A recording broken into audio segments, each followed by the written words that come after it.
UP में विधानसभा चुनावों से पहले योगी सरकार जनसंख्या नियंत्रण कानून लाने की तैयारी में है। इसके बाद से सवाल खड़े हो रहे हैं कि क्या योगी आदित्यनाथ केंद्र सरकार के इशारे पर जनसंख्या नियंत्रण कानून बना रहे हैं या फिर यूपी सरकार ने केंद्र को नई राह दिखाई है।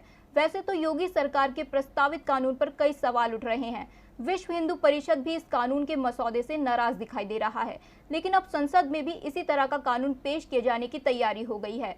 6 अगस्त को ये कानून संसद में भी आ रहा है। तो क्यों संसद में आ रहा है जनसंख्या नियंत्रण कानून, देखिए ये रिपोर्ट। यूपी में योगी आदित्यनाथ के जनसंख्या नियंत्रण कानून के मसौदों को वो समर्थन मिलता नहीं दिख रहा जिसकी उम्मीद बीजेपी को थी। विपक्ष की नाराजगी तो इस बिल को लेकर शुरुआत से ही है, लेकिन धार्मिक और सामाजिक संगठन भी इस कानून को लेकर नाराज दिखाई दे रहे हैं। मगर केंद्र की मोदी सरकार इस कानून को लेकर अब आगे बढ़ने की तैयारी में है। जी हाँ, केंद्र सरकार भी इसी तरह के कानून को पूरे देश में लागू करने पर विचार कर रही है।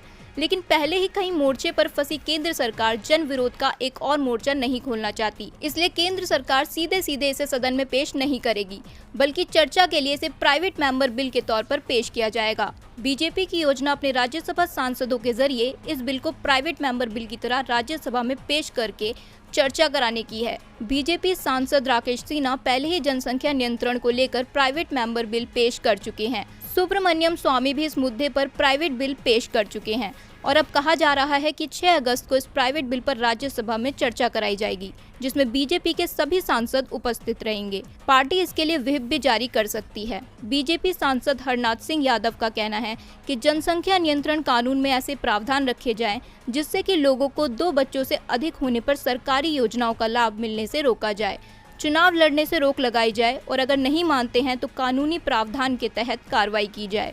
इस बिल की जरूरत राज्य स्तर पर ही नहीं बल्कि केंद्रीय स्तर पर है और यह देश के 135 करोड़ लोगों पर लागू होना चाहिए। कानून किसी धर्म और समुदाय के खिलाफ नहीं बल्कि देश के हित में होना चाहिए।